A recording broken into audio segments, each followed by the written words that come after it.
Myanmar's military leader has given a televised address calling for reforms to the country's electoral commission. He accused the commission of using COVID-19 as an excuse and did not allow fair campaigning.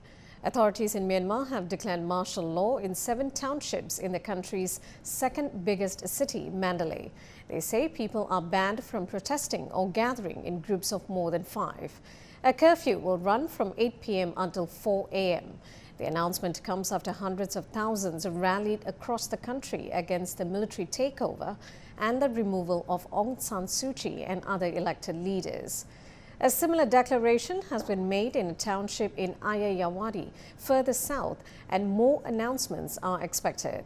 Police reportedly fired a water cannon at protesters in the capital Naypyidaw today. Dave Grumbaum has more. It was like a ticker message that came out on state media where it basically said the country's people refused to accept lawless wrongdoers and talked about legal action for people who harm the stability of the state.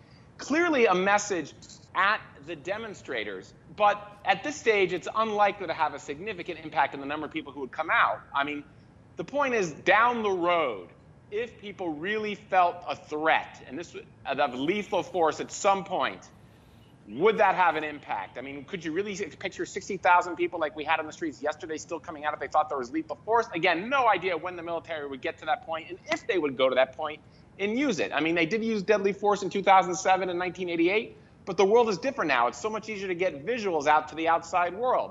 So the question really is how big do these demonstrations continue to build day by day? Where's the military's line where they would start to crack down? And how harsh would their crackdown be? At this point, we just don't know. Their demands are not making an impact in getting the military government to reverse course. I mean, these demonstrators, it's not just the students. You've got teachers, doctors, nurses, engineers, laborers, all taking part of this. So you've got a vast array of society. You've got a big swath of generations who are getting involved with this. I mean, so this, you can clearly see that the movement of the people, that the majority of the population does not want this military government in control. They want the people who they elected back, but so far, none of their demands have been met.